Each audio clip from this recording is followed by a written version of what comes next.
welcome into We Don't Give a Flip podcast where reselling is human and the flips never stop. I'm Bob, the Rock City Reseller. This is Amanda, Fiona's Finds. We're joined by Gulf Coast Pickers, Ryan and Christine, and this older gentleman that we found at the Walmart parking lot. That could be Bob with a really bad tan. This is me in 20 years, right here.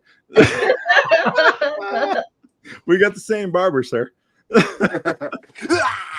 I prefer the other one. Oh I had somebody tell me I look like the Six Flags guy. If you guys remember that commercial. Oh yeah. There you go. Yeah, absolutely. You look like the Six Flags guy. Oh, well, awesome, hello. Man. Well, welcome to the pod, man. I'm super excited. I have not been on a podcast in a minute, other than like the one that I do on Whatnot. So this is awesome. Yeah, we're gonna unpack that, and we want to hear all about you, though, man. We don't want to talk about our weekend reselling because that's boring. Nobody wants to hear me go on about the data. Nobody wants to hear how I made $4,000 in 3 days. They want to hear about how you made $5,000 in a week. Oh man, I love the analytics. I love the data. Oh, me too. That's my nerd point that I don't show anybody. Hell yeah, that's what I love about your videos. Yeah, I'm like secretly really into numbers, but then I just act like a professional clown. Does it make your beard hard? Does it make your beard hard? Perfect. So tell us a little bit about yourself and how you got into reselling.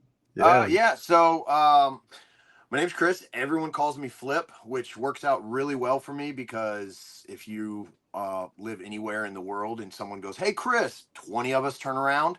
So now I don't even turn around. I only respond to Flip or Dad, which is awkward when someone screams Dad in public. But me and my wife got started in reselling probably around 2017. We were using it as a side hustle to build our pest control company. We would sell stuff on eBay in order to buy better equipment, get a better truck, get better rig, better chemicals, expand our stuff, and then we built a pretty nice company. And then during the pandemic, we were told that we were non-essential, so we technically couldn't do any work. We couldn't go into people's houses. But thrift stores were still open, so we were like, "Hey, let's just double down on this so we can stay afloat." And it started taking off. We started doing like the tech and sport method, 40 a day, 40 a day, 40 a day, 40 a day. Got 2 20 by 30 storage units just completely packed to the gills with inventory. And when we were able to go back to reselling or to pest control, I was like, I don't want to do this anymore. I'd rather do this reselling because this is fun. This is like treasure hunting every day. Yeah. So we eventually sold all our contacts to another pest control company and went full in on this. And then we were full time on eBay, no other platform. I've never been big into cross listing. And then we found Whatnot because of Harry Tornado. He was like, "Hey, I think you'd be really good at this. It's entertainment, which is really all you have going for you. Use my referral link and I'll get $100." And I was like, "Okay, Harry, talk to me." And we've been doing that full time for almost 3.5 years now. Nice. How did you learn about reselling? I got into reselling actually through I still call him my mentor, Walter Blake Knobloch. WBK is what I call him because I think one day we're gonna find out he's a serial killer. WBK. B2K? Yeah, it was by accident. Somehow the algorithm sent me a video of his where he was showing how you could make I think it was like $15,000 or $20,000 a year selling VCRs online. And this is like 2017 when nobody's watching VCRs anymore. So for whatever reason it was, I guess the way he delivered the video or the way he was if you're not doing this, you're an idiot.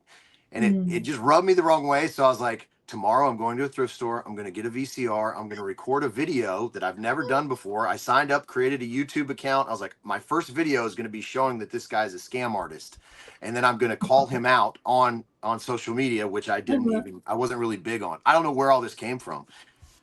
But I bought a VCR. I paid $7 for it. I listed it. When I woke up the next morning, it was sold for like 124 bucks. Oh So wow. I sent him a DM on Instagram, not thinking he would respond, and I was like, "Hey, I just want you to know I was going to ruin your life." But it turns out people buy VCRs, and That's awesome.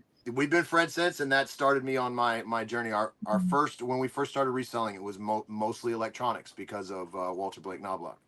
Thank God it wasn't a Beanie Babies video. Oh, Yeah. If it was a Beanie Babies, you would have been in. Yeah, I would wouldn't have been. even I be would have here called having my this mom. conversation. I would have called my mom and been like, "Hey, you know all those things you have in the attic? I need them." My mom has. That. Her mom has like everyone. Mom, you know you're a millionaire. You don't even know it. The rares, man. You got the one with all the flaws. I know it. Yeah. I know you have that Princess Diana in plastic still. That's Yeah, awesome. so that's how we got into it, and then eventually I just started again. My brain started saying, "Hey, not everybody." First of all, everybody would buy my stuff, and then they would borrow it, and then return it right before the return date ended. Oh, I hate that. So I know exactly what it was. I found like this really nice camera. It's the type of camcorder that like skateboarders use to like film. So it's got the handle on top and they can like roll behind the person and get it. I found one of those. I bought a battery off of Amazon, put it on there. It worked perfectly. I sold it for like 650 bucks. On day 28, they put in a return request. Fuckers. And it was automatically approved. And all of a sudden there was all that money missing from my account that I had already spent. And basically they just they rented it for 28 days for like a wedding or whatever they used it for. And then I was just out and I was like, no more electronics. So then we started looking at what people buy or have to have, and everybody's got to have clothes on and everybody wears shoes. So that's what we kind of fell into. I'll just say thank God that people have to wear clothes. Yeah, I know. Yeah, it's I always say whenever we go like somewhere like a beach resort or something like that, it's always like the people that you don't want to see naked that are like trying to invite you to the nude beach. Yeah. They're like, "Hey, there's a special local only beach over here if you want, but there is one stipulation, man." It's like, I don't even want to see me naked. I truly believe just because it zips does not mean that shit fits. Like people need to cover. Yeah, that shouldn't be a 2-piece. That's a 10-piece. That's a 10-piece. Yeah, and we've just been grinding ever since. That's our main thing. We go to the bins, we get a bunch of stuff, and we run a show, and we sell out every day. So every morning we start at zero. Every morning it starts at zero, no inventory. Got to find it. Damn. Let's talk about your sell live from the sell live from the bins, I think you used to, right? Not anymore. We did for the first like 2 3/4 years, and then they shut down our location and opened a mega one, and the mega one closes 2 times a day because then their infinite wisdom, Goodwill has decided that if they allow people to stay all day, they'll amass a bunch of stuff and then at the last moment decide they don't want to buy it. So what they do is every 3 hours they make us all check out, go put it in our car, and then come back in. Oh. So that way it's forcing people to buy. Right. They don't want you to reconsider your life choices. Yeah, which if you live in Houston and you are, like to break into cars, I can tell you where there's a lot of stuff sitting in them. Well, I guess that makes sense because the more you accumulate, the more you decide that you don't want potentially what you're going to buy. We have a local bins here. We're in Alabama, and you do not get a discounted rate unless you buy more than 25 pounds. Oh, wow. 25, 50 here. Which is a pain in the ass because it's a smaller bins to begin with. So the rotation is shit and the stuff that's in there. I mean, we do plush. I don't know if you know much about us, but we do plush. Yep. And so there's not a lot of plush people around us. So, but for us, it's feast or famine. So that's why we source a lot in Nashville. Oh, nice. Yeah. Ours is 50 pounds and you get a discount. So the only reason that we're able to hit that usually is because shoes are considered clothing. Oh, wow. So we just get Western boots and like steel toe boots to kind of bring down weight so we can get that drop down. So that's what really saves us is the shoes. Well, we're grabbing squishmallows that are like the size of Texas, literally, just to get 25.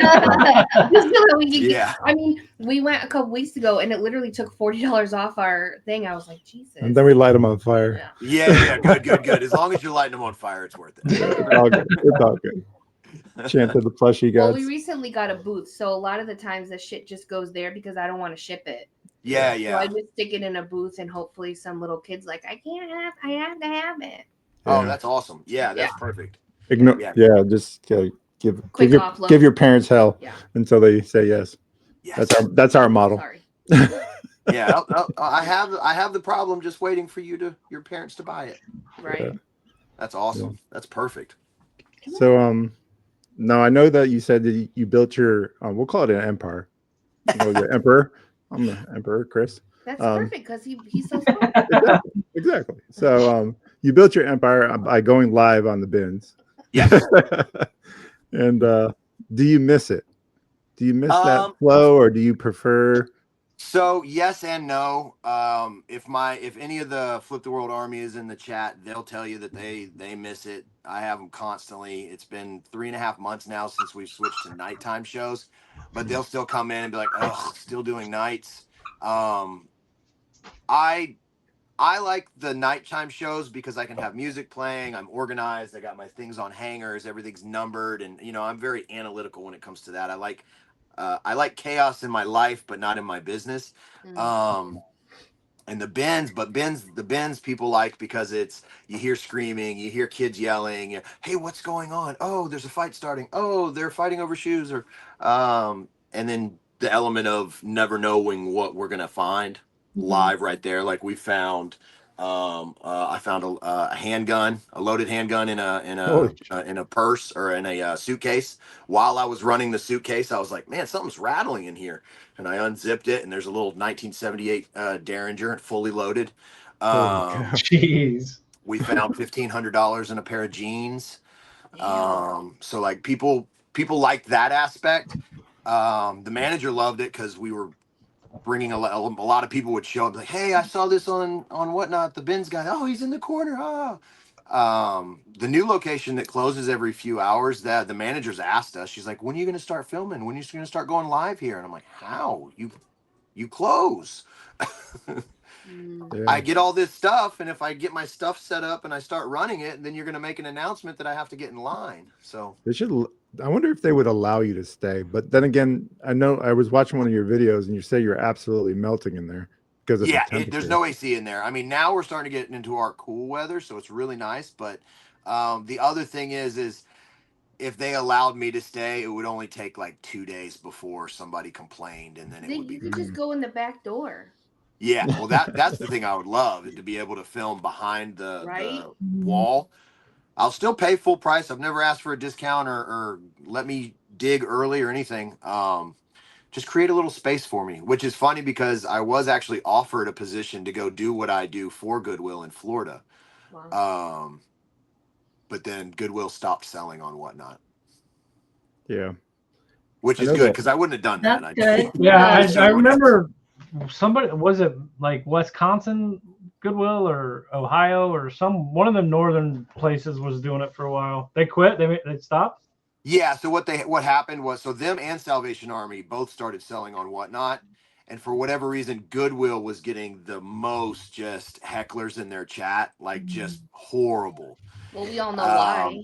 And then I think they just pulled it. Salvation Army's still on there. They actually crush. I mean, they're crushing it. I'm not gonna lie. I'll give them their props. They're crushing it on Whatnot. They're not Greenville. I didn't know.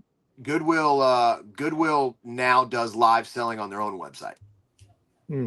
So So Goodwill.com. Yeah, they have their own Shop Goodwill. They're running live auctions on their own thing.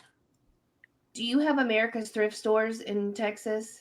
No, we don't have Savers anymore. Those closed down. We just have Texas Thrift, Salvation Army, Goodwill, and Thrift Family Center. Well, for those of you that are watching that do source that America's Thrift store, I'm friendly with one of the managers here, and apparently they're no longer doing .com. It is now company-wide rollout that everything that comes to the store goes to the floor. Oh Wow. man, So I I wish. guess they're getting offline. It could maybe because they're charging too much, or it's just not, kind of like what you were saying about Goodwill. We've always called it Greedwill because it's all donated, and just it's just ridiculous what they charge for stuff. And if you're a parent who struggles, who has a child that comes home and says, "Mom, Sally has this, I want it," and you try to go thrift it, you might as well go buy it at the store at this point. Yeah. Because there's just no room to Prices, save yeah. anymore. Yeah, Take the us price- out of it completely. What about the parent that struggles or wants to save some money? They Yeah. For can't. sure. Our Yeah. So Goodwill one of the things that they'll tell you it's two different things, and if it is, then that's fine. The new mega bins that they're opening, the new model that they're doing here by closing down the smaller just locations, and they're opening these like campuses that also have their e-commerce built in. So like every day I'm at the bins, I can look through the gate and I see e-commerce taking photos and Wow. listing stuff. There's 36 bay doors for semis. Wow. The managers will swear that the bays that are for the bins Are are separate. raw, untouched. Yeah. And then they have their own e-commerce trucks that are unloading stuff that comes directly from the retail stores that has already been sorted for e-com.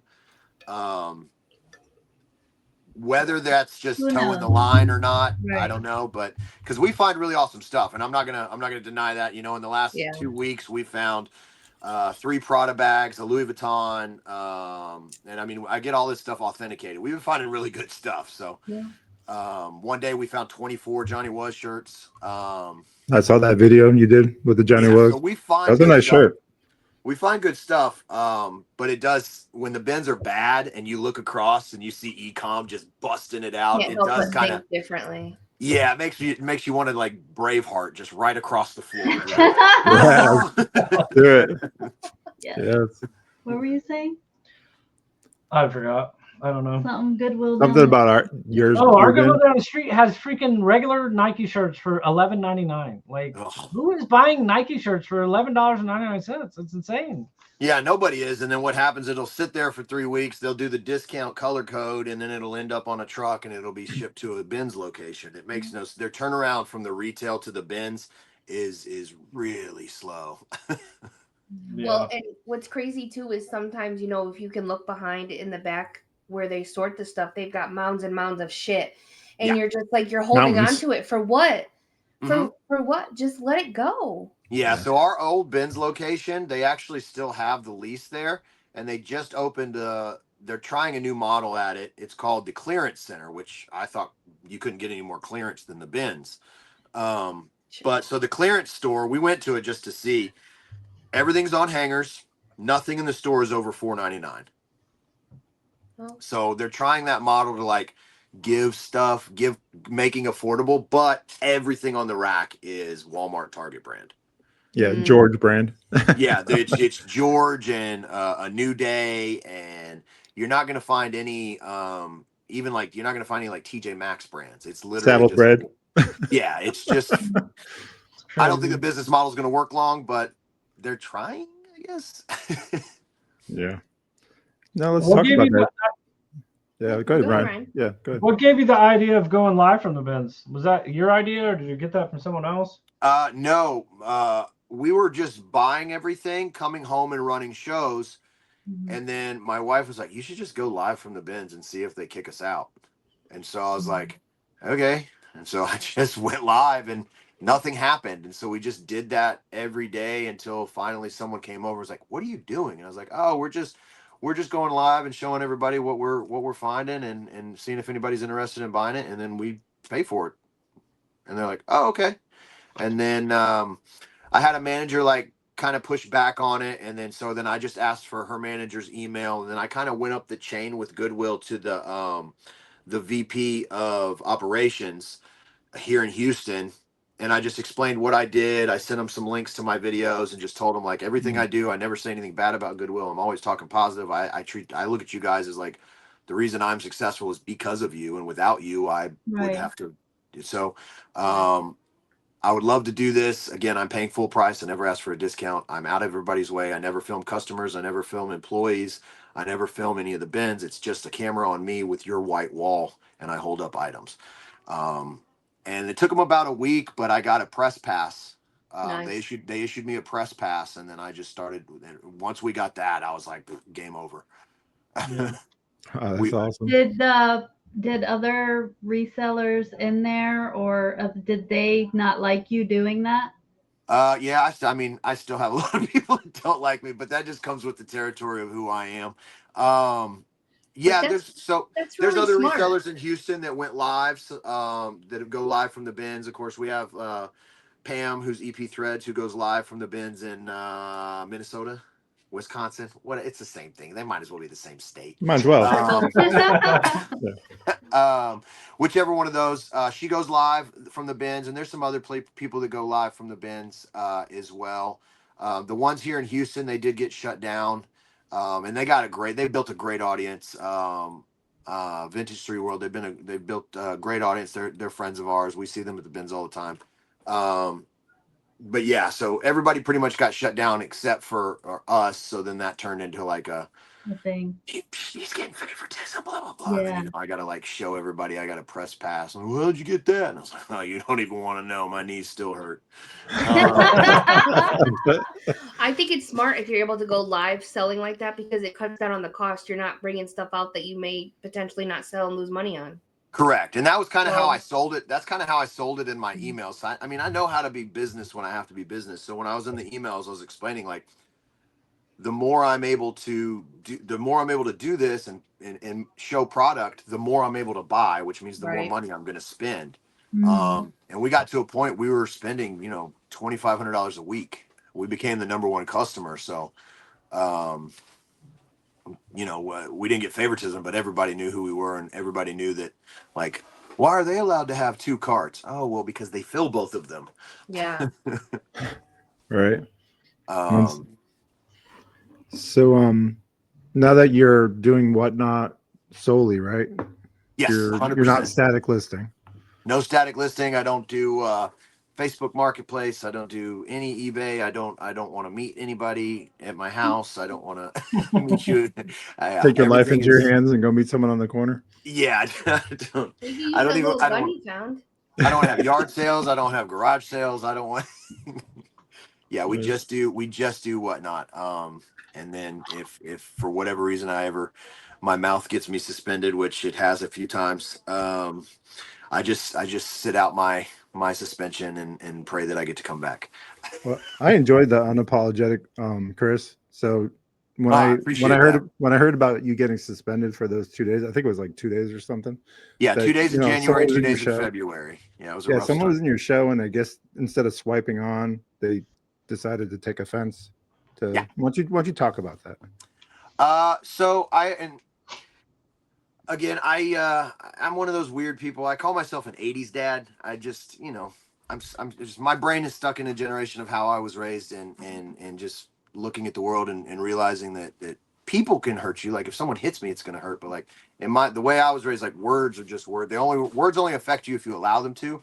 And so I try not to have any kind of censorship, and I'm all for anybody speaking about whatever they want to say, and I don't care. That's why when people come into my show, I have people that talk about one thing, people that talk about the other, that they don't get along, and I'm just like, hey, everyone's free to say whatever they want, but you can't make fun of skinny people. That's what I learned. No, I'm just kidding. 100%. Luckily, you don't have that problem. Not for me, anyway. 100%. That's what it was.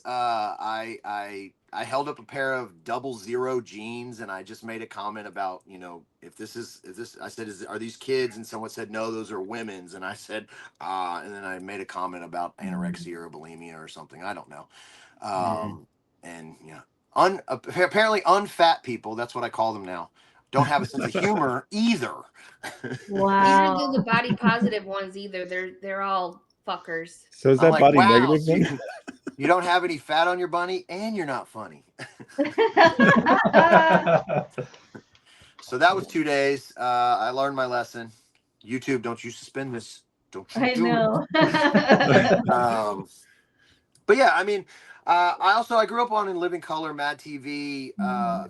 So I don't look at what, if I'm doing like an Asian impersonation, I'm doing an impersonation. I'm not making fun of Asian people. Right. If I'm doing a Scottish impersonation, I'm doing a Scottish impersonation. So I just look at it differently because that's how I watched comedians do this growing up, and I was like, oh, I love this. I want to be like that. Yeah. You know. Nowadays Yeah. it's tricky. I don't think people understand the difference between entertainment and, purposely calling somebody Correct. out and being a dick. Yeah. Yeah. Like there's no great. It's all blurred and it's ridiculous. You can't say And anything. what I try to do a good job of, I think, at least I think, is I try to make me the punchline more than anyone else. Because I don't care, I'll talk like this. Hey, what you doing? Like, it doesn't bother me. I mean, I know I'm not gay, so it doesn't matter if I'm not making fun of gay people. I just thought you were from Long Island. Exactly. I didn't think you were trying to be gay. About So I try to just put the focus on me and then just kind of have a good time. Everyone. Usually, I don't know why everybody likes Barack Obama. My wife has opinions, and there's okay with that. I'm completely okay with that. Oh my goodness. I just like to have fun. I saw Whatnot as a way. So when I first got onto it, I was like, okay, it's an auction. I hold stuff up. I was very timid. I didn't know what was going on. And then I was like, wait, this is just entertainment. This is like Twitch, where I'm holding stuff up and selling it. Instead of selling, I was like, I'm just going to be an entertainer. I'm just going to do improv while I'm holding up stuff that I don't care about or know what it is. So that's why I have all these masks and costumes and I do all these accents. Is because I'm just trying to entertain you while I'm holding stuff up that I don't know what it is. Because I don't know anything about fashion. I've worn black t-shirts since I was 10 years old. So I just look at it as instead of a seller, I'm just an entertainer. And for 2 hours a night, I try to entertain people, and hopefully they'll pay me by buying my stuff. So my wife is wanting to know. Go ahead, Amanda. Ask him. Well, apparently I've had a few run-ins with the law. Me too. I know. I want to know what happened at the bins. Yeah, the infamous bins arrest. Yes. Yeah, Yes. I wish first Sean was person to here. get first person to get arrested live on Whatnot. Well done, sir. Yes. Yeah. I also was the first person to get a cease and desist from Whatnot for making their merch and selling it. Oh, wow. Because they wouldn't. I was like, you guys don't have any hats? I see people with hats. They're like, oh, we only made a select number and sent those out to certain people. And I was like, I'm gonna make some. And they're like, don't you do it? And I said, I kind of already did. That's awesome. Permission and forgiveness. Yeah, that's exactly. And then I was like, hey, I tattooed the Whatnot logo on my palm live on Whatnot. And they're like, you're an idiot. And I was like, don't you love me? And they're like, you no longer have email correspondence with us. And I was like,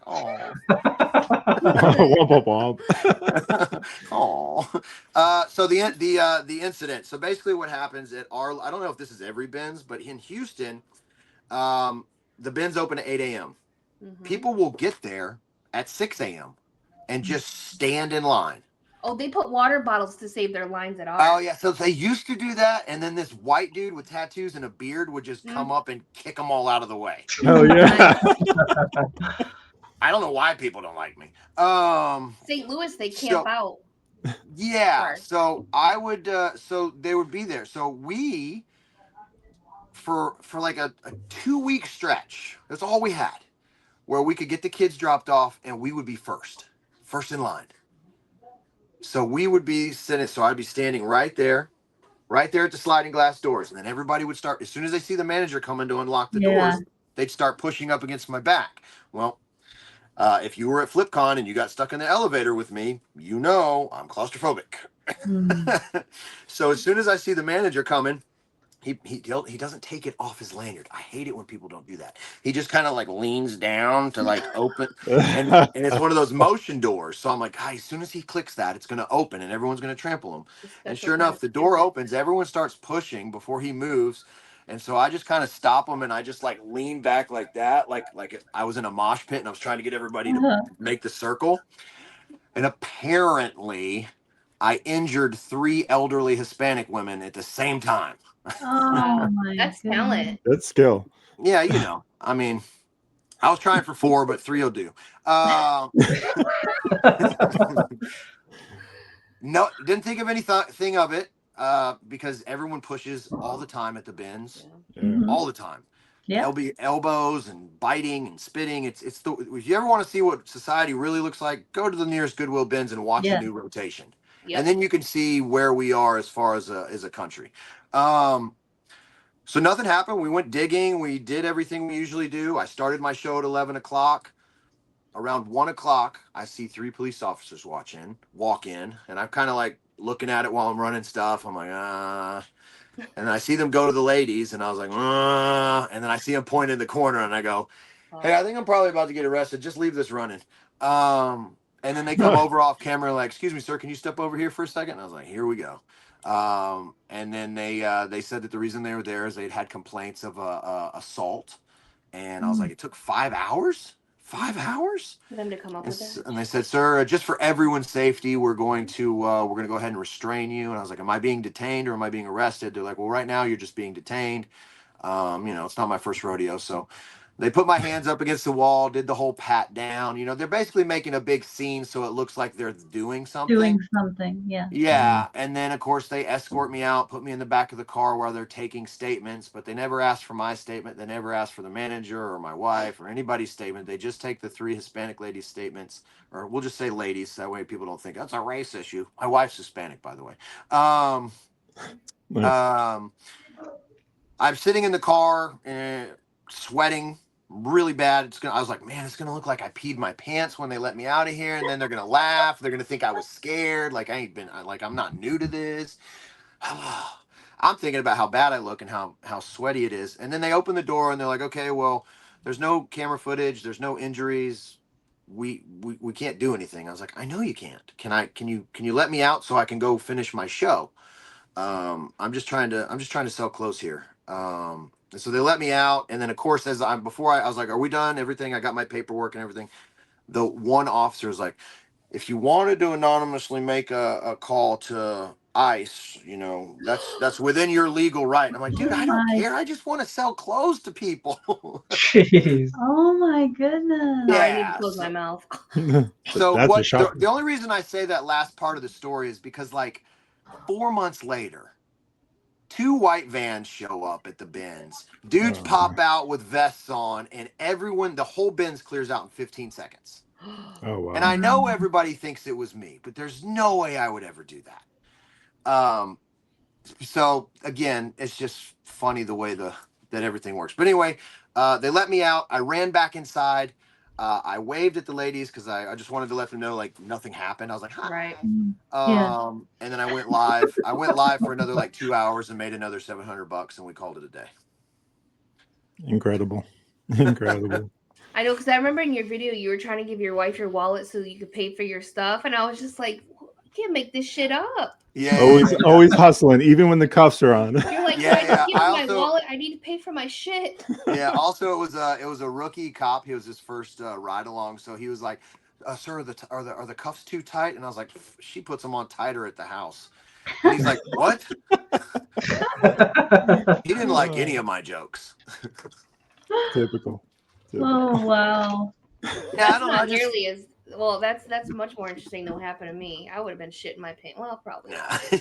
Well, I mean, I got arrested at the Alamo for fighting. So me and Ozzy are both banned from the Alamo. So like, I don't know. It's scary. Getting arrested sucks. And as I've gotten older and obviously more children, way too many. I try to keep the younger Chris in the back part of my brain and just remember like you have a reason to do good, be good, and not go to truck jail and stuff like that. So, but no, I think part of the reason that we're so successful on Whatnot is because my wife finds really good stuff, and then me, I try not to let a lot of stuff bother me and just focus on just entertaining and being fun. Because I don't know. I spent a lot of younger days being mean and mad and angry. Does Stacy ever join you on Whatnot? Not a chance in hell. Oh, okay. I think we've taken 2 pictures together this year. Right. She is not a camera person. She'll take a million pictures of everyone else, but she's a behind the scenes 100%. I know you had a video recently come out about your daughter's birthday.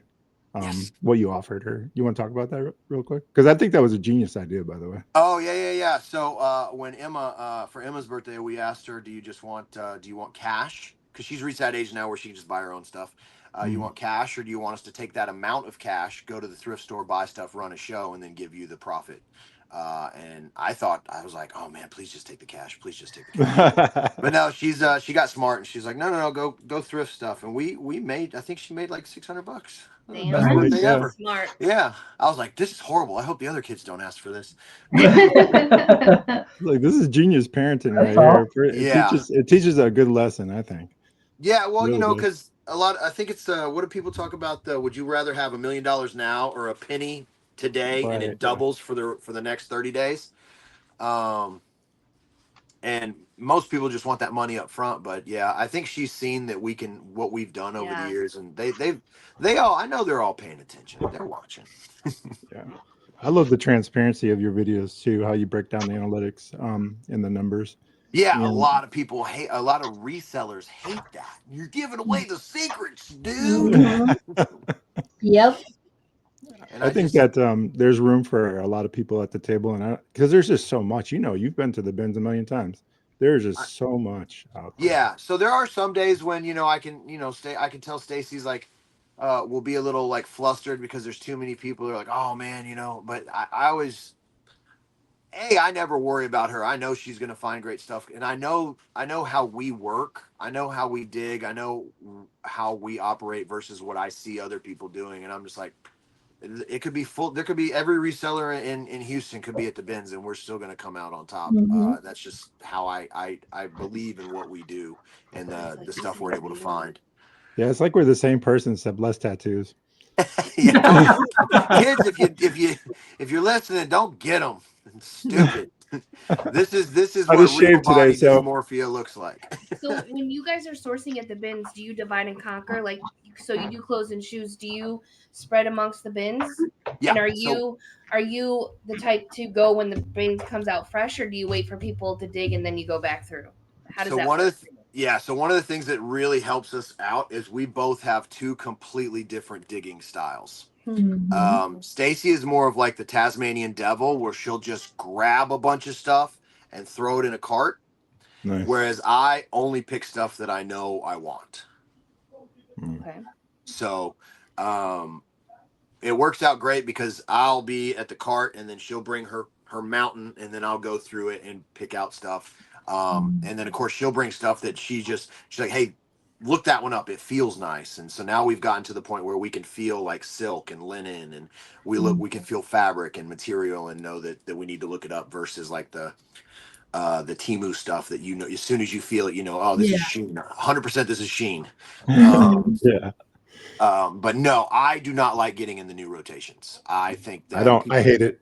I think people see me and they think that I'm a target because they're like, oh, this big guy's, he's not going to do anything and they're right. I don't want any of that action. I don't like getting elbowed. I don't like large women rubbing their boobs on me. So I'll move because I'll just be like, that's one of us. That's where we're different. I'm always like, my wife's right there. What are you doing? Oh, he loves it because then they bring him shit. Yeah. So I only go into I'm like a vulture. I go and pick off the bones of the bins that everybody's gone through, and then find stuff that they didn't know about. Because most people, if you just sit back, I always tell people if they've never been to the bins, don't get in it. Just sit there and watch a rotation, and you can kind of figure out who the movers and shakers are and who's just chaos. But if you watch most of the people that dig, they're just top diggers. They're just digging off the top. They're not going to the bottom. Or you got the vintage kids that are just flippers. They just flip. Yes. They just flip. Bin bros. Oh, I hate those people. The bin bros. Yeah. So once the dust settles, we'll go in there and we'll pull out stuff and we'll come back with our shoulder coat. I'll have a pile on my shoulder and everybody's like, you just got that out of that? I'm like, yeah, we dig to the bottom. You like that. You like to go in after them and be like, you missed this. Yeah. The only time that I'll like have to get in a new rotation if it's like shoes or purses and we're kind of having like a low day, I know I got to get in there and just do like the claw because most of the bins here in Houston, it's a lot of Hispanics. They're like 5'7" and under, and so I can just go Yeah, it's Grab the it same. all. It's the same here in Tennessee. They kind of come underneath me sometimes. Oh I'm yeah, just yeah. like, They're yeah. We because have I'm 6'5", so I'm we not a have small person. we have a Oh lot my of goodness. stand-ins at our bins, and I say that like they're not there to shop. They're Yeah, just they there just to, stand there. and it's like I get call the them mouth fuck breathers. out of my way. Yeah. So that's another reason our store closes, because they didn't want people just hanging around. Hmm. They didn't Yeah, they're want Yeah. people just they just hanging they around. bring them just to kind of Just a statue in the way, and they're just Yeah. just just moving stuff or just Yeah. like So I've learned over the years, there are people that have specific. Now they'll never admit to it, but there is people that have strategies at the bins. oh for So there's sure. some people that purposely don't shower, so you don't want to stand next to them. There are people They that warn a open bit. mouth cough. They'll try an open mouth cough like on hands and stuff. Like when they're about to say go, you'll just have the same person every day go. It's just part of the thing to get people to move so they can grab an Yeah. item. And then there's people that work in packs. So we have like I call them rival gangs. We have two like rival picking gangs. They both sell at the flea market. There's 10 over here and there's 10 over here, and they'll just line up and they'll take up the whole line. Oh, wow. Yeah. So you just got to get to there first, or you just kind of What a goal not to shower for days so you can score. Yeah, I Well, there's always plenty I of people told, in Tennessee that do that. Let me just tell you right now. yeah. I told Stacy, I was It's like, you rough. know what I should do? They I must should like and subscribe to that method because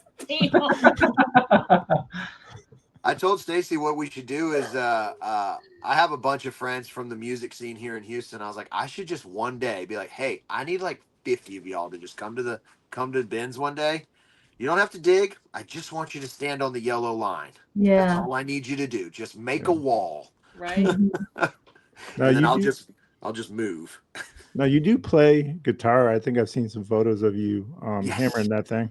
Yeah. You've been playing since high school. Before that, Yeah. So I was second chair trombone band. Thanks a lot, Dad. No. I was in band in middle school, and I was second chair trombone. I just couldn't beat that guy. He just was too good. And then I traded my trombone in for my first guitar, and it just I gave up sports. I gave up. I just was all in on heavy metal music, and um, yeah, just started playing with friends in garages, and then we started doing shows, and then we recorded, and then next thing you know, I'm in a van and 8 weeks touring the country, and then That's awesome. 2 records, yeah. and then another tour, and then another record, and then and at the same time building a family that I'm like, hey, I can't keep doing this forever. There's no money, and I mean I'm having fun, but there's no money. Yeah. Because it's the music we play is like hardcore heavy metal or hardcore punk rock. There's no money in that. It's all passion. Um, and I mean, we just put a record out during COVID, and now we only play like 4 or 5 times a year. Um, but yeah, still play guitar, still write angry music, still for whatever reason I'm an angry youth in my 40s. Get angry with it. I love it. Yeah, So unapologetic. I yeah, love the messaging. I love everything about it. yeah. I just Awesome.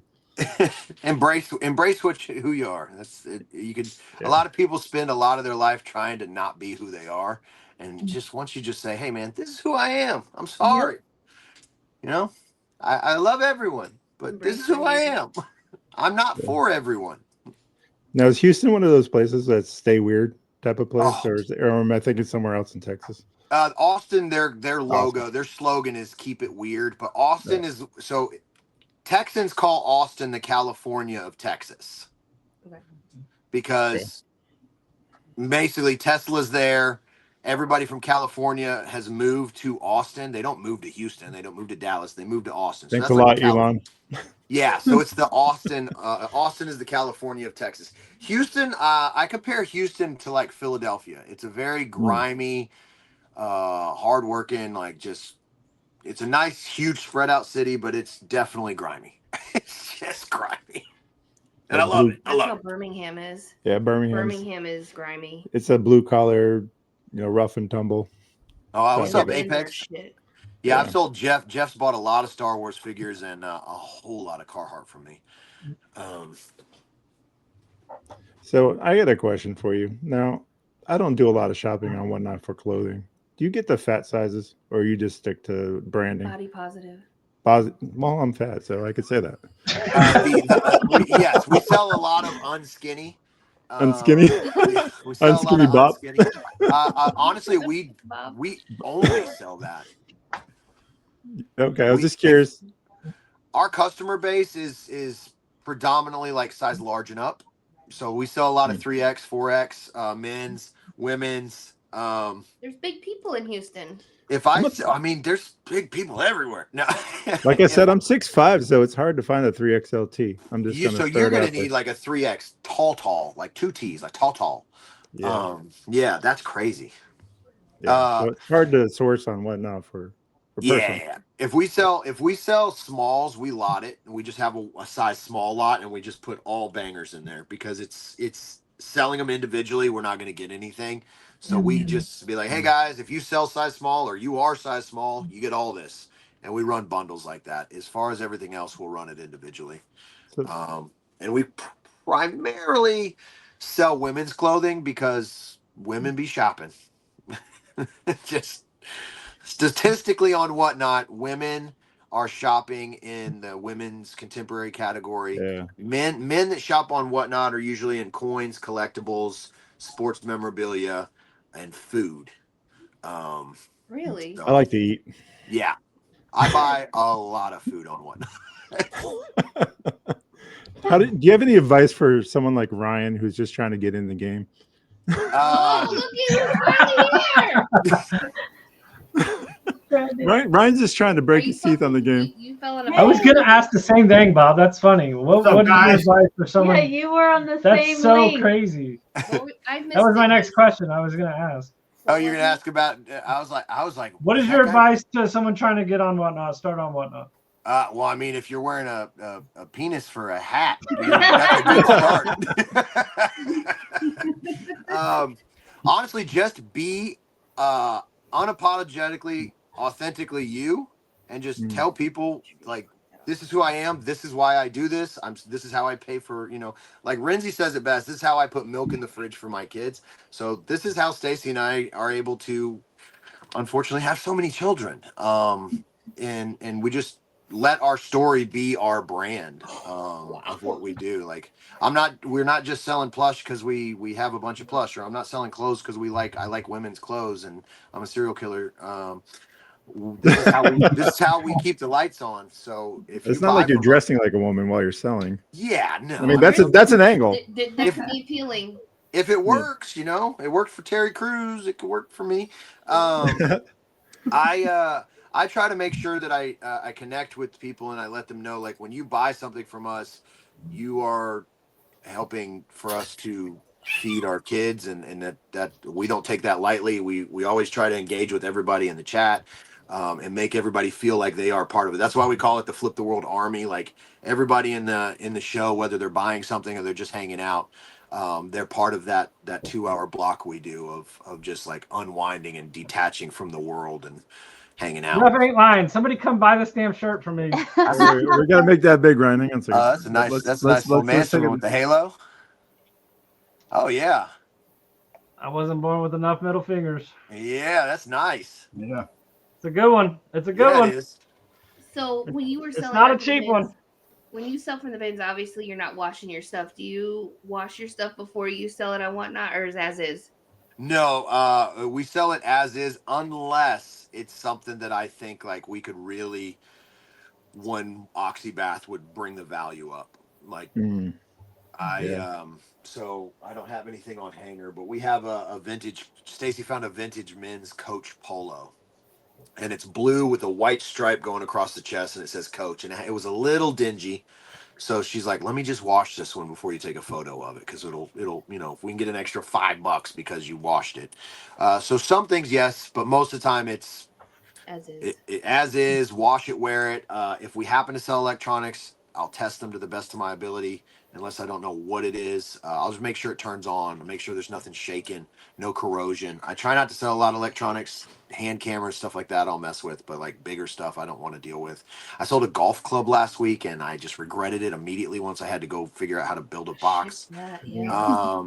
But there's people that kill it. They sell nothing but golf clubs on Whatnot and they crush. Yeah, like J-Red flips. Yeah, just not my thing. I think Caleb Sells is like I just saw an ad on Instagram where he's like, "Hey, if you have golf stuff, sell it to me for Whatnot." I'm like, "Good luck, buddy." Those golfers have money. Yeah, I almost canceled the damn order when I had to build the box. I was like, "Nah, this isn't even worth it." Yeah, Franken box is bullshit. Yeah, I know. And then I had like 4 of the priority shoe boxes taped together like this giant box, and I was like, we this sell works. Fisher Price little people sets, and a lot of times he has to Frankenbox because I'm getting pretty good at it. Because just some of it you can't unscrew and take apart and just make it fit in the box. Like it's a pain in the ass. But when we're doing a show for 4 hours and make $1,200, make the fucking box. Thank you. I think that would actually be a popular like TikTok or a YouTube Shorts is watching someone create Franken boxes to ship stuff, because it is an art. If you have to ship something that they don't sell a box for, I'd watch that. Because I watch it and be like, when I make one, I'm like, God, I hate all of this. And then when I'm done, I'm like, I did that shit. Self-taught. I've never watched a video on how to do it. I just figured it out. Yep. So, Well, I just wanted to intervene real quick. Just wanted to introduce ourselves to you, buddy. I'm sorry we were late. We got screwed over with internet, so I've been on the phone battling with those guys. So sorry we're late, but great to meet you. Thank you guys for coming on. But just want to let you know we're sorry for being so late. So. Oh, no problem at all, man, and I appreciate it. And I thank you guys because you guys rate us quite a bit too. So, you. I love your shit, man. You're a hell of a guy to watch.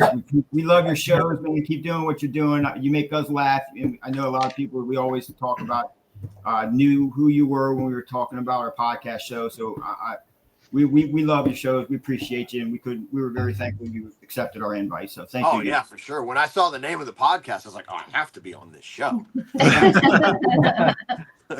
You're the perfect person. This podcast was made for folks like yourself. Yeah, for sure. I was like, man, they're speaking my language. So do you do shows daily? What does that look like? So what I like to do is I'm a big proponent of training your audience. I used to say, you got to teach them like they're dogs, which people didn't like that for some reason, but it's the only way I could explain it. Is so I just create a show for every day of the month and let people build bookmarks. And then if we have something come up, I just move that to the following month, but I still save those bookmarks and then they get a notification to the show move. So right now we're averaging about 4 or 5 shows a week. 2 hours. I mean, when you say 5-6 shows a week, everybody's like, oh, you're working too much, but it's really 2-hour shows. I've got shipping down to a science where I can do it in like an hour and a half. So digging is really the only, and that's the fun part. So we try to do 5, but if we got baseball, if we have the kids have something, then obviously we're going to pick that first. That's why we love doing this, is we could just be like, oh, the kids want to go, or we got baseball game Saturday. All right, no show. And I'll just There's so much freedom in reselling. There really is. For sure. Or it's like, hey, we want to take the kids to Great Wolf Lodge next month. All right, well, let's add an extra show a week, and then there it's paid for. Yep, very smart. We went to Disney for Christmas last year from Whatnot. Yeah, sure did. Luckily, the younger ones have, hopefully, we were doing this thing where we had to go to Disney every year, and I am not a Disney dad. Sure you are. Look at you. Too many people, head on a swivel, not comfortable, sweating. I don't think it's the kids so much. It's the Disney adults you got to watch out for. Those are hardcore fuckers there. Yeah, I call them pedophiles, but yeah, Disney adults. I mean, I'm walking around looking like this. My boobs are making smiley faces with sweat. I'm just not having a good time. Yeah. But then every time the kids look at me and they're smiling, I have to be like, yeah, you gotta lie to them. Yeah. They're like, can we do that one again? And I'm like, I'm gonna throw up.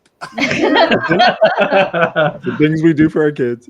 Yeah. So this year, They opened up a Great Wolf Lodge like an hour from here, and they've really been into it, and it is way cheaper than Disney. So we've gone a couple times, and it's cool because if you stay the night, you get the next day. You can the water park until it closes. Another little trick. So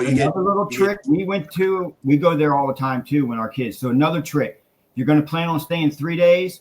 Only book 2 because they'll send you that slip under your door and say, hey, you have 24 more hours if you would like it here at a discounted rate. So you get that 3rd day a lot cheaper because they get you to stay that. So only book 2 if you want to stay 3, and they'll give you that 3rd day real cheap. Oh, genius. That is awesome. Because that's what we were talking. We're like, hey, we should actually stay a little bit longer. But yeah. Nice. We learned that trick. The second time Saved us a lot of money over time. So play that little tidbit. That'll help you out save it. Oh, awesome. Yeah, they've been really They love it that it's indoors, the water's warm. Yeah. So it's just, well, we know why the water's warm, but yeah, I know. Mostly because of me, but yeah. We've been going. We go to during the week, or we'll schedule it during the week for whatever reason. No, the schools just don't teach anymore. I don't know. There's a lot of days off. Yeah. So they just had a new one. They just added this year, 10 days off for autumn break in October.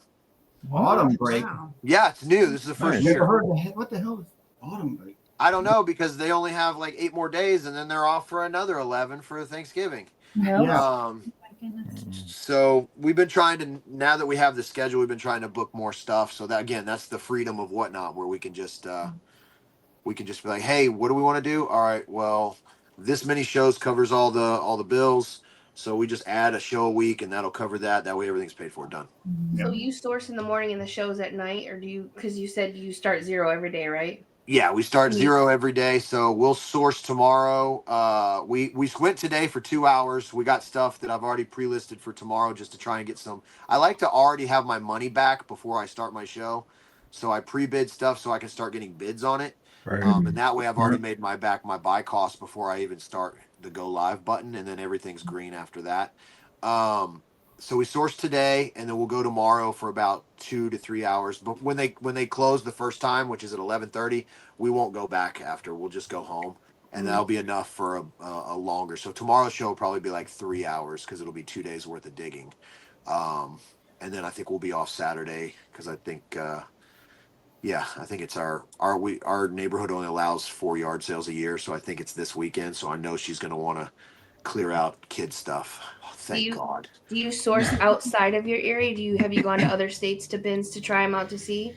Houston's only had the Goodwill bins for like 5 years now. Before that, we would actually have to drive to San Antonio, which was the closest bins, and we would do that like once or twice a month. Beyond that, Houston has like 128 thrift stores. Jeez. So we were on a schedule. On Mondays, we went to these 12. On Tuesdays, we went to these 12. Wednesday, we would just have a route. Oh my God, Christine, that would be great. Yeah, we had a route that we would do, and then the managers would know. And so, not that they would give us any kind of discount or they would give us any favoritism, but they knew Flip the World was coming on Wednesday. Flip the World always buys shoes and jeans. They would make sure that the store was stocked with what we wanted. That's nice. And we would spend money. So, but Is that now what they do? the bins. Do they do that for? Do they do that for Paul Cantu and his vintage T-shirts? So Paul does have he's done this for years. Paul's awesome. He's built up a crazy following. But Paul always drops videos on Tuesday or Wednesday because restock day is the next day. And nobody ever questioned it early on, but I know Paul, so I'd be like, man, it's kind of funny that every time you do your video, your thrift haul drops, you're live inside the store and there's no customers. I've never been in a thrift store with no customers. Right. And so he does have private access sometimes. Nice. Yeah, which, I mean, he's the first reseller that almost has 1 million subscribers. So Yeah. he's kind of earned it. Yeah. Damn. Jeff wants to know, do your kids resell? Emma loves, so they're all artists. I don't know where they got it. I mean, I guess I'm an artist because I play guitar, but they're all like drawing, painting artists. Like, I don't know how. And in fact, he's probably asleep, so he won't hear this. But Christian, just for the second year in a row, we have the Houston Livestock Show and Rodeo in February. It's the largest rodeo in the world. They have a huge art exhibit. This is the second year in a row he's been selected to send art. That's awesome. That's Nice. fantastic. To be in their big art contest. He did it last year and he just got nominated this year, so he's going to do that. But yeah, so Emma will buy her blank canvases, or she'll use her chore money and buy blank canvases and paint stuff, and then I'll run them on the show. And she's come on a few times and run. So, but they don't, as far as like going to the thrift, no, unless, because if they go, they want to shop for themselves. Yeah. Yeah, and Mom already does that when we're at the bins, so. I don't want to bring a bunch of stuff home that I can't make money off of. Yeah. But they Makes all sense. they all get their stuff mostly from, except for the older ones start getting a little, you know how it is. Yeah. Mhm. Yeah. Ours Yeah. won't touch it. Yeah. It's like touching a dirty ass diaper. He's like, no, thank you. Yeah. Yeah. Well, with Emma with the birthday, I think she really saw like the power of it, and so her brain's turning sometimes. She's like, "You guys need any help? You need help at the thrift?" And I'm like, "Ah." Mhm. That's good. So that's one thing. The only reason, because people are like, why I don't make a lot of YouTube videos anymore, if I do any. And the reason is I stream for like 20 hours a week. Right. So Yeah. like That's what I give it all out there. Like if anyone asks me a reselling question, I answer it. I do a whatnot reselling Q&A with Ryan Renzi every other week on there. So it's like a podcast about whatnot, for whatnot, on whatnot. I just made videos when I first started. I was just making videos so when I'm dead, if my kids need to make a quick buck, they can go, "Oh yeah, Dad used to do something. How do I do this?" They'll have the instruction manual there for them, because it's not going to change. Reselling is really simple: buy low, sell high. Exactly. What's the best flip you've ever had, Chris? Not I've the done a DCO. double gainer before. With a 360 split. No, I'm just kidding. Are you Rodney Dangerfield by chance? Yeah. No, the last time I tried to do any kind of spinning off a balance beam, I broke my leg in like 16 places. So, Oh, wow. yeah, fat doesn't fall well. I don't know if anybody's ever told y'all that. We don't bounce. In case anybody's wondering, we don't bounce. No, God, no. We just land harder. It just hurts. Everything hurts. I raced my 9-year-old. I told him I was faster than him. He's like, "Prove it." So we went outside and did a 40-yard, and he beat me. I smoked him, but my leg still hurt, and that was 3 days ago. Yeah. And Stacy said I looked like I was running full speed, but going nowhere. But in my brain, I was flying. Yeah, our son is Fat Flash. Yeah. biggest flip would be non whatnot. It would be, I found a prosthetic leg, hip, all the way up to the hip Wow. at the bins, and we sold that for $650. We found a digital retina scanner, like for your eyes. Mm-hmm. I sold that to a optometrist for $1,500. Yeah. And we found I'm gonna ruin this one, a cerebral palsy teenager, like a walker to help them walk. It looked like this huge metal contraption like Doc Ock would wear, and it had like a brace that you would put the kid in, and then it could walk around like without falling.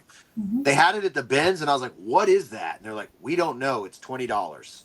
And so I took a picture of it, and it said what it was, and I was like, $20, I'll take it. I had it listed for $3,000. I got a sob story from a lady in California, so I sold it to her for $1,600. And it cost me like $80 to ship, so it wasn't that. But those are like the three crazy ones. Yeah. Other than that, like I sold a vintage Indian motorcycle leather jacket to Harry Tornado and whatnot for like $600. I think that's our biggest sale on whatnot. Wow. Nice. And I think he used all his free whatnot credits to buy that. So That sounds like Josh. That sounds like not to Joshua. call him out or anything. Now, with you reselling, do you still have time to play guitar and play your music? I don't know if you've been asked that yet. See, I don't know what you've all been asked yet, but that's what I wanted to ask. We love music, and my brother plays in bands. Yeah, we played a show. What is this? We're in November. We played a show in August. I think we have one coming up in December, just like a little end of the year thing. And we do have 4 demo tracks that we're working on for a new EP that we're kind of messing with right now. So yeah, that's kind of gotten easy because it's been the same guys for 20 something years now. So we all know how to write and what we like. And our other guitarist moved to Richmond, so he's in Virginia now. And our drummers in Corpus and me, the bass player and the singer, we're all still here. So what we do is he'll record some riffs, send them to us in a Google Drive. I'll throw in some. The bass player will throw in some ideas, and then we just kind of mix it that way instead of going into a studio or a practice space like we used to. So Yeah, we've got it all kind of in sync, and then once we have the formation of what we want to do, then we'll schedule like recording time and get it knocked out. Very cool. Yeah, man, that's awesome. Yeah. That's still like a pretty big outlet. That's always been like the mental therapy, other than like going to the gym or like I used to do like kickboxing and stuff, and then I just turned into a guy that would go to a bar and be like, yeah, somebody's getting it tonight. I learned a new move. Roadhouse. Whose throat am I whipping exactly. out? Everywhere I tonight? went, I thought I was Dalton. Everywhere. Yeah. But Patrick Swayze Dalton, not this new one that I refuse to watch. Yeah. Yeah, but sometimes the bins can be a workout though, because it's people that say resellers are not working. They've never tried it.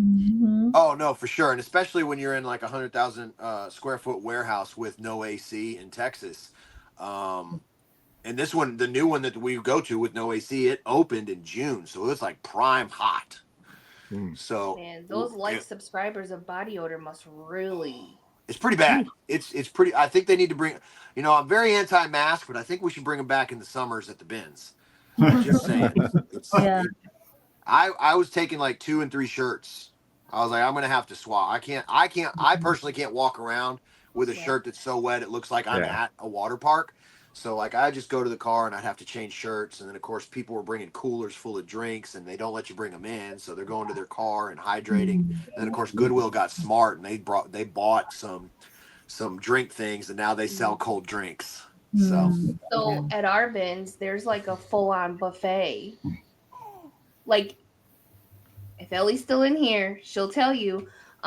There's a group of people that come in that source together, and they're eating out of pots. It's like a communal. It's like a communal pot, like that they eat out of. Did you just say in the cart? Yes, there's food in the cart. They are making food, and they're just like they're sourcing, and then they're eating, and then they're sourcing, and then they're eating, and I'm just like, I need to wash my damn hands before I eat. There's a lady when they close the store. There's a lady in the parking lot that pops her trunk and she sells like plates and tacos and stuff like that. But you're talking about in the bin? That's crazy. Yeah, and they're usually the clothes resellers, the ones that go after the clothes, the purses, all that. They're in a line and they're all eating out of one communal pot. I can't make this shit up. I'm telling you. That's crazy. Or a lot of times they'll go, because like Chick-fil-A is right around the corner from where our bins are, and sometimes there's local food trucks. Love it. They go, they bring the food in, and they're all eating out of the same. So I'm all about sharing, but I know I wash my hands when I use the facilities and a few rotations, because you get the shit on your hands. The last thing I want to do is have someone come up and like, no, thank you. So our bins doesn't allow food. They allow drinks only. Food, no food. They stopped. They used to let food in, but then like the vintage kids would just leave it and then throw it in the bins, and then people would just throw it in the bins.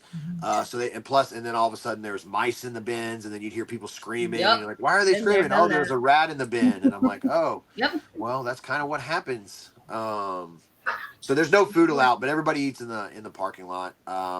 And yeah, that's crazy though. A communal food pot. I mean, I eat candy that I find in purses, but I would never eat out of a communal pot.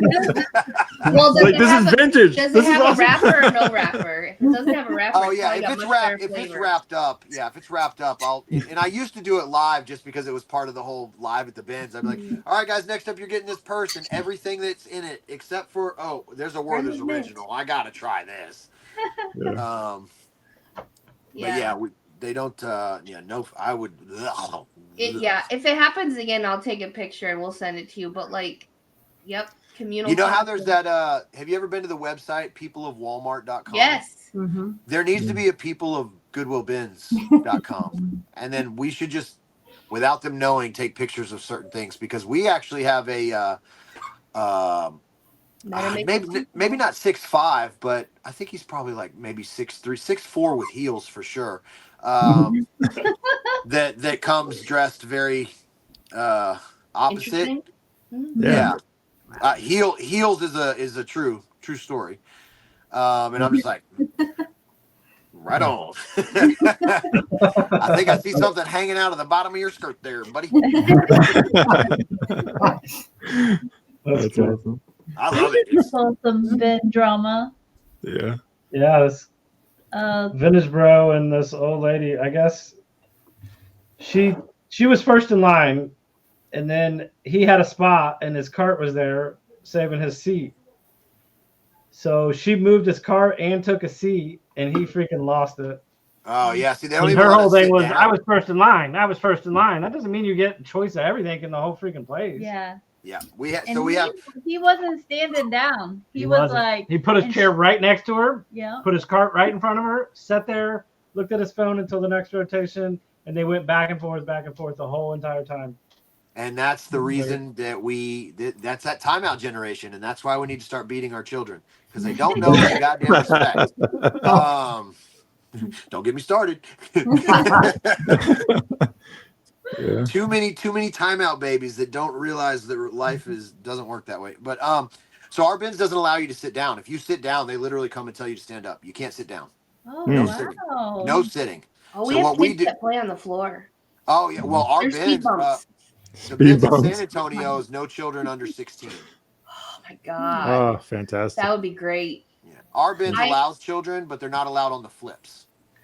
I would love for it to be 15 and older with an ID. And Yeah. I say this because not because yes, the kids do get in our way for sure. It's just it comes down to a safety thing because they find the scooters and they're riding around. I had the other day we weren't even at the bins. We were in another thrift store and they had Nerf guns and they were shooting each other through and I got hit and I was like I was recording "Motherfucker." at the time. So there's a recording of me being that dad parenting someone else's child. And I had a flashback to my childhood thinking to myself, if you went out of line for 1 second in your neighborhood back then, everybody would tell you about yourself. I know. You get a licking from them. And then when you got home, your parents would find out Yeah, you got a aunties licking and from your uncles are parents. whooping ass. Yeah. So, Yeah. But I'll tell you what, they went and sat in the chairs and their asses didn't get up after that. I blame my whole spanking fetish on my parents. That's one way to look at it.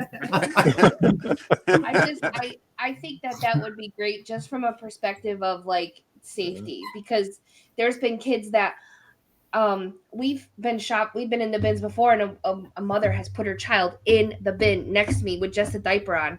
Yeah. I'm like, there's like broken glass. Broken glass and Oh, shit. yeah. You never know. We've Go right we've to the watched diaper. a lady put a kid in the bin to change a diper.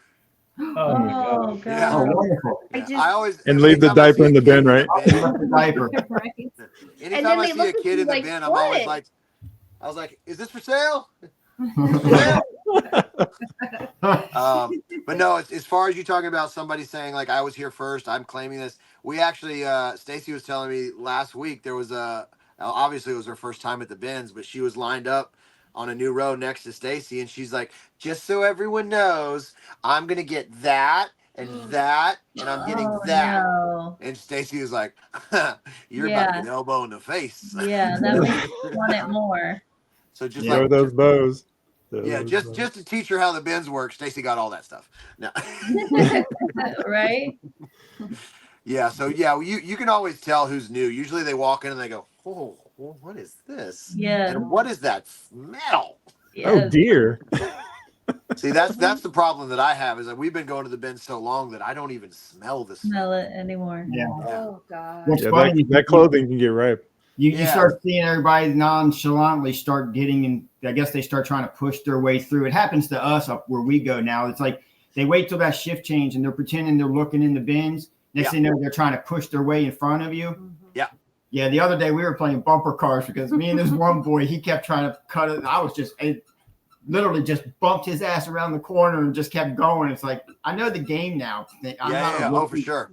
So- Once you know the rules, I always tell people like the bins is kind of like prison. There's different cliques. Yes. There's there's unwritten rules that are not Goodwill rules. They're just bins people rules. They're regular rules.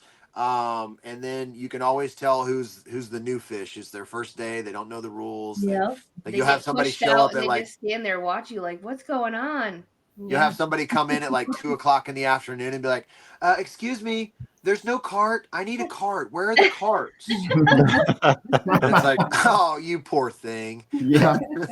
You must be new here. Yeah. It's like, come here, put your hand in my pocket. I'll teach you what's about to happen.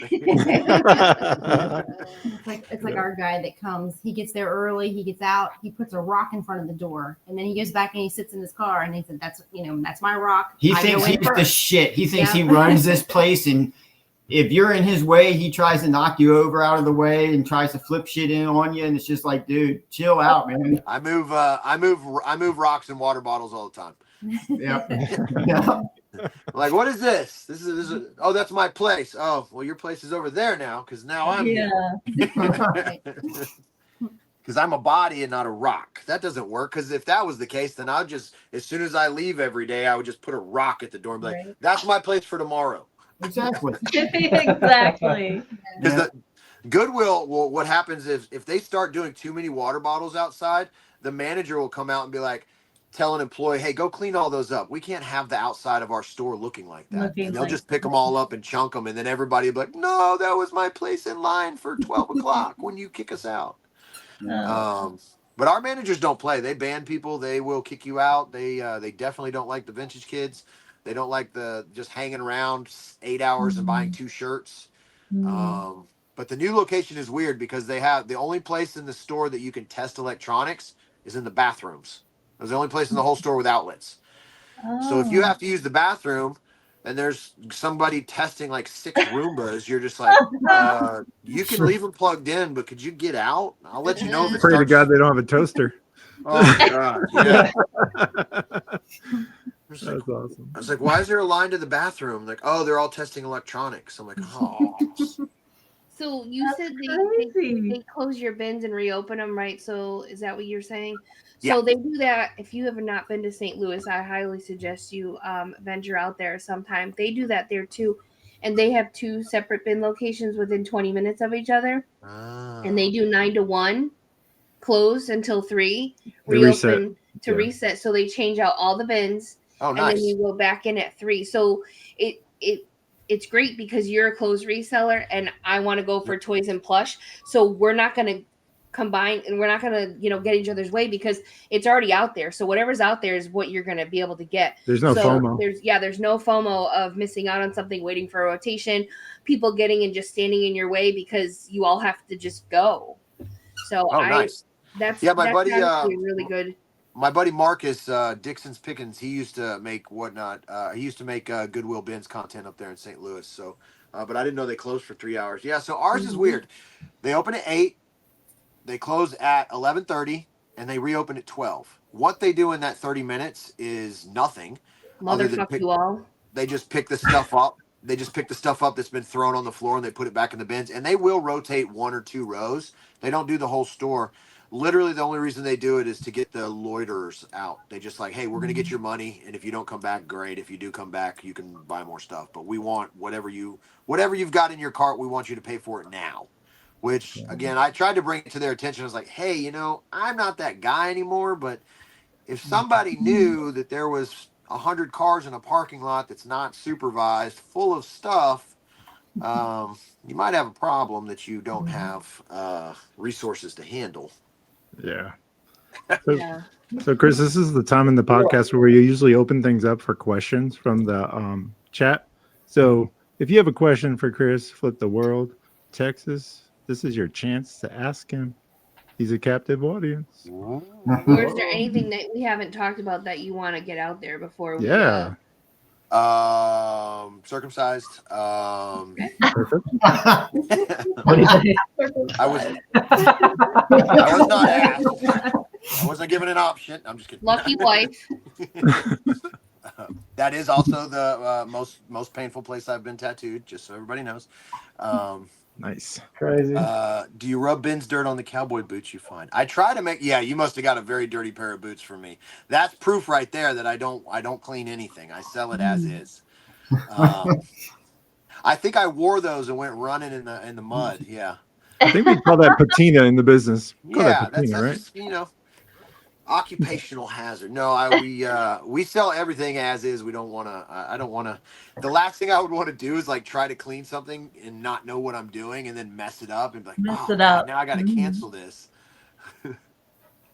How close are you to your yearly goal and whatnot? I think right now we should fall. We're probably within $2,500 either way. Nice. That's very good. That's definitely attainable.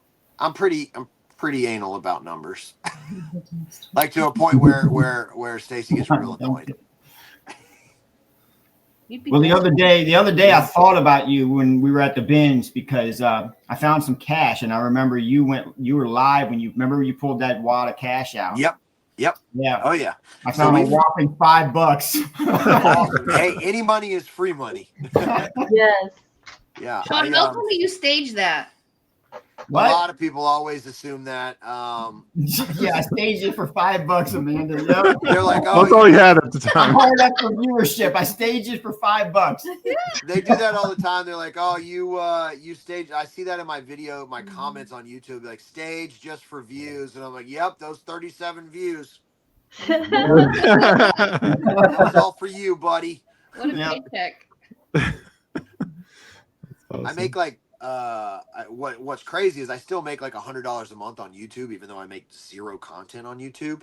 But it's still always people commenting just the worst stuff on my old videos, which I love because my main thing is I just troll people. Yeah. So, and then I post my trolls on Instagram. Right.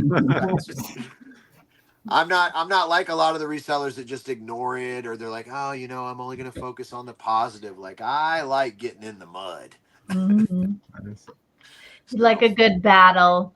Yeah, let me see. I think I have it up here in my little. Yeah, so this is the one that I found live. Make sure it's. Yeah, we're good. There it is. Oh, Snuck it out of there. Yeah, it was in a suitcase. I was like, hey, I'm buying the suitcase and everything inside of it.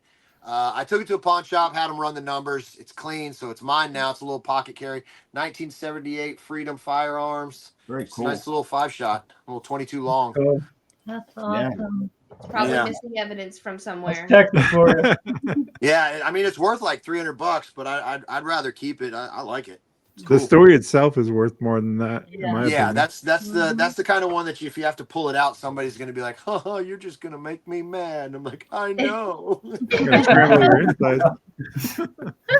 Looks like Chrissy has a comment. She would like to know what you do for fun.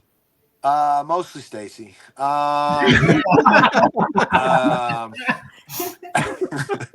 go to movies a lot. We like to just go and sit in the dark and watch movies. Honestly, when the kids are at school or at daycare and we get done with the bins at like 11:30. I don't have to start shipping until like 4, and then I'll be done with shipping, and then I can get everything preloaded for the show. So we have that's another reason I like doing the night shows is when we were going live from the bins, our whole day was like work until we got the kids. Now we have the ability to have like a 5-hour in the middle of the day where we can just be like, hey, we've got no kids, we have no jobs, what do you want to do?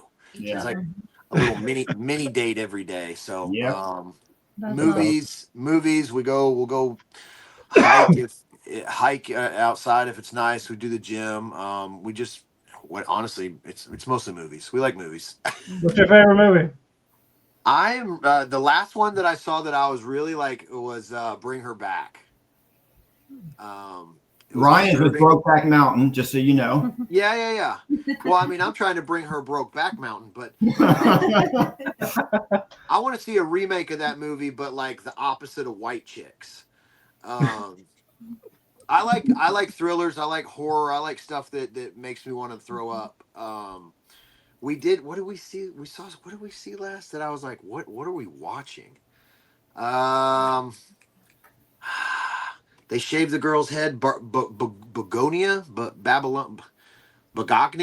We saw previews for that. They Yeah. shaved What Emma was it? Stone's head because they think she's Yeah, an we just saw the preview for that the other day. What the hell so was we that? went and saw that one. I won't spoil it. It was I can't decent. remember the name of it.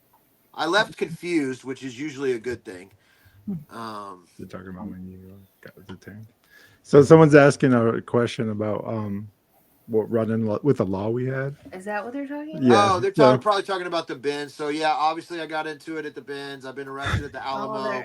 Oh, they're asking about me. Oh, they're asking about you. Yeah. Well, wait, Chris, I think they're asking about Amanda's running with the law. Ooh. Uh-oh. It didn't. It didn't. Which one?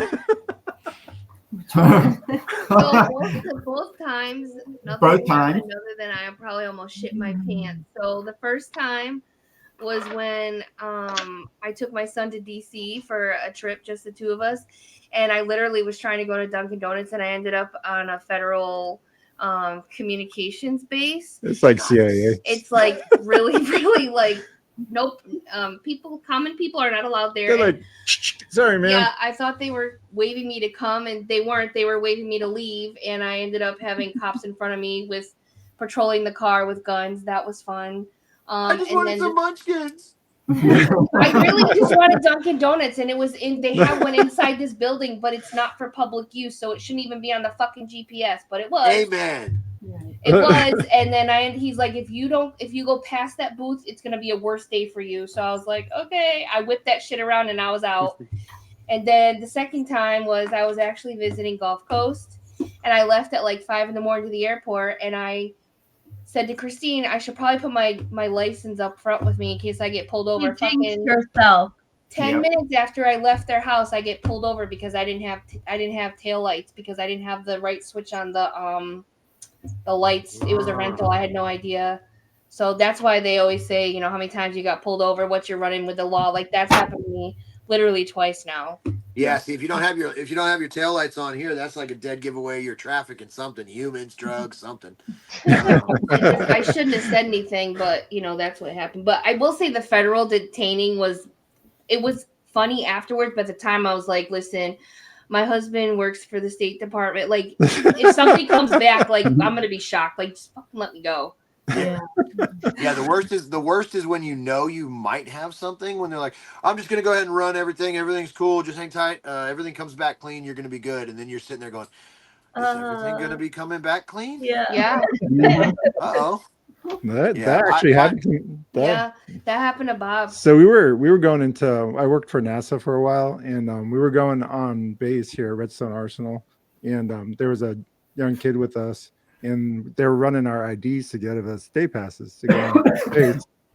Well, they run this kid's ID, and comes back. He was convicted of murder. Spent 20 years in prison. Served his time. Did his time. Wrong place, wrong time. He didn't do anything serious, but most places, I know you're talking about. if you're there in the commission of a crime, you're just as guilty as the person that Correct. is. So you're culpable. So nothing like serious, but he did do 20 years, and we had no idea. So that was an interesting day to say. That was a way to find out. So Like, well, this you is gonna just be a never fun know. car ride. So Nice. yeah, that was pretty interesting. Yeah, I don't think we've seen people go at it at the bins a couple times, get loud and like throw hands over throw purses hands and shit. Yeah. But me personally, I've never. Well, I did snatch a DS video game out of someone's hand, and just for the principle fact that they reached in front of me, turns out it was an empty case. But I mean, I was a little bitch about that, and I don't shop media. I have no business being in a media bin. And I was like, honestly, I saw it and I was like, oh, maybe Ryan would like that. And It was- I went, he's like, really, lady? And I was like, bitch, you touched it. I had it first. And it was an empty case. So we both fought off something that was completely no value. So Sometimes you just gotta let a motherfucker know, you know. You gotta stand your ground. You gotta stand your ground out there. Yeah. Yeah, It's mean on sometimes them streets. sometimes you just gotta let a little Samuel L. Jackson come out, you know. Yep.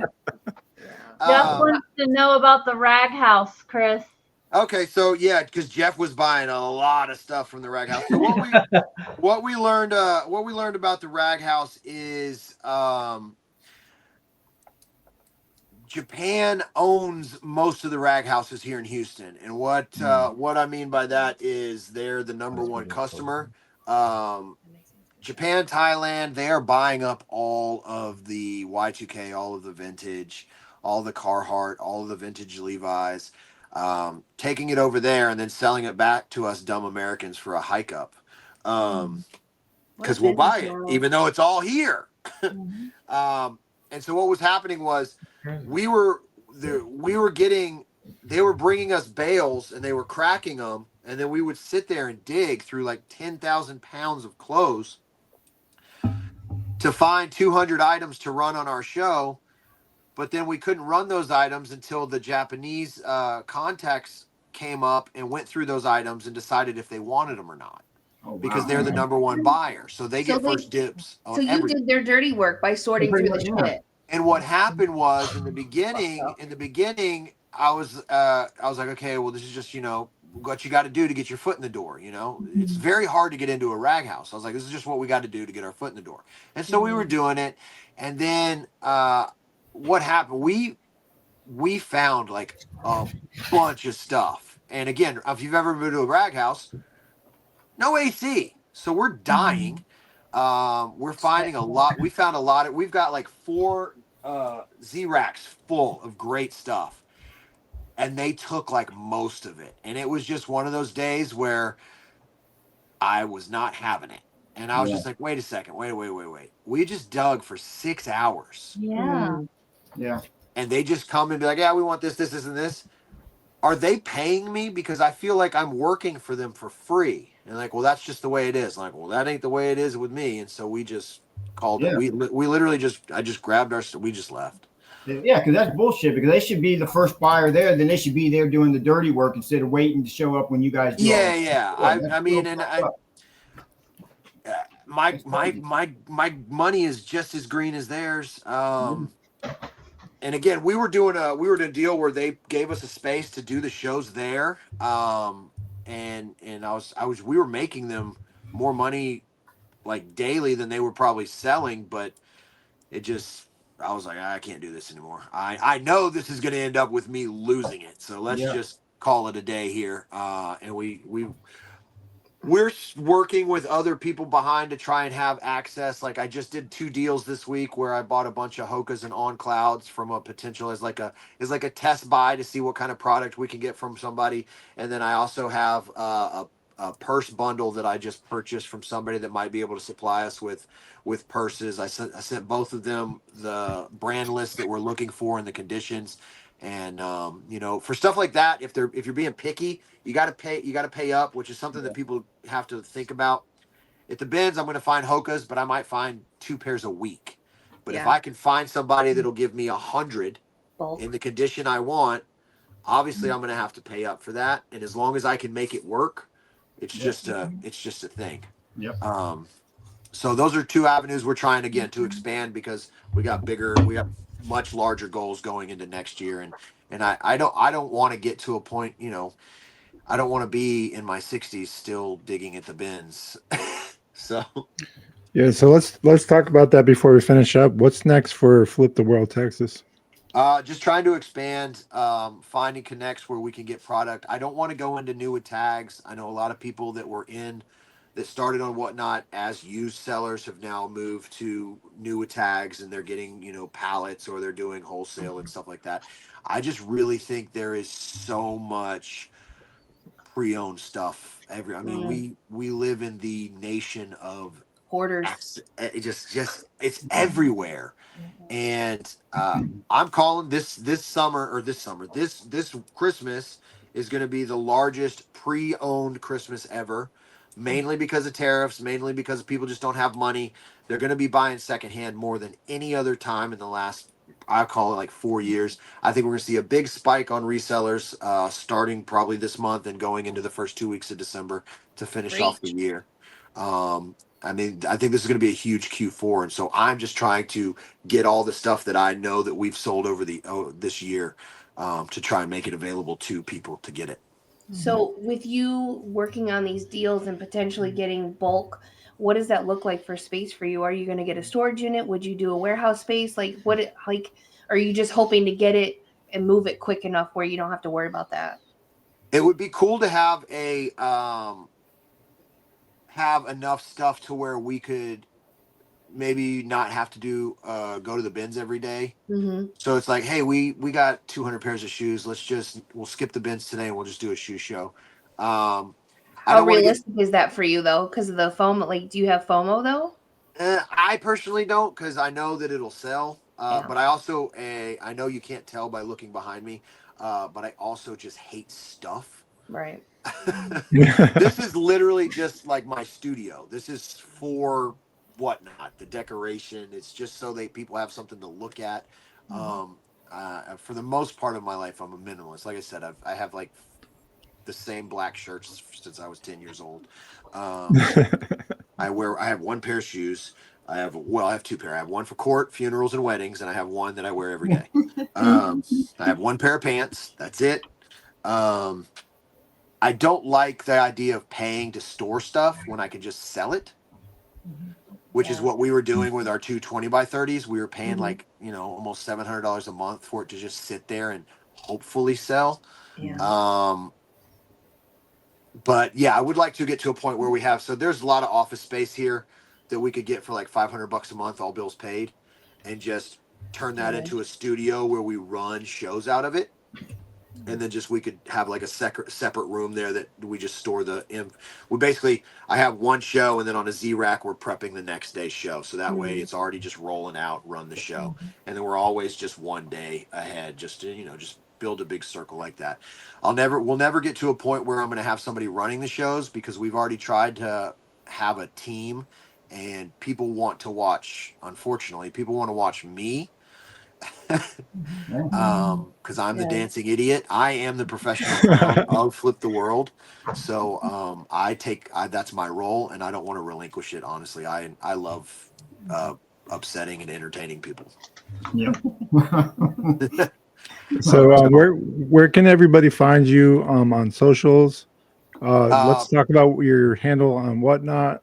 If you're not everything's signed the up for same. Whatnot, It's all Flip the World TX.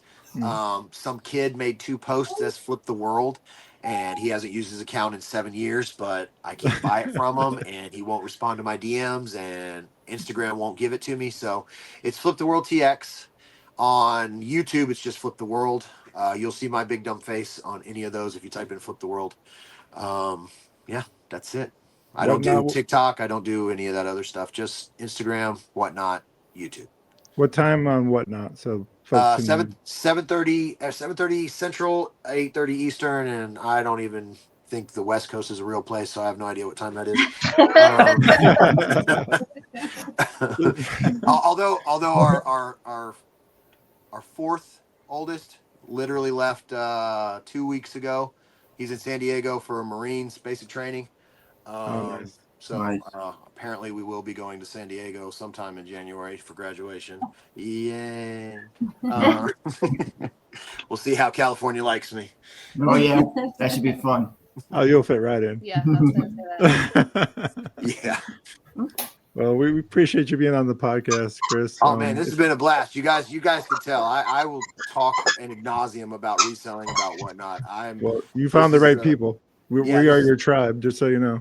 This is other than music, this is the most thing that I've been passionate about, as far as like I finally found something that like isn't just a job that I do to support. It's like something I actually wake up and I'm like, I can't wait to do this. Yeah. Yeah. It's fun, man. It blast. affords you a lot of things, not just money, time, which is Time the and most. freedom are the biggest Yeah. thing that I get out of reselling. It's The a money's- finite resource, so it's Yeah, important Well, to. and The you money's also great. get experiences too that you may not necessarily have gotten before because it affords you that Yeah. too. 100%. 100%. Yeah, for sure. Yeah. Well, I just want to remind people, if you can't be good at it. We appreciate you, Chris, for being on the podcast. We'll Yeah, get you I'll on the thank all next of you. one.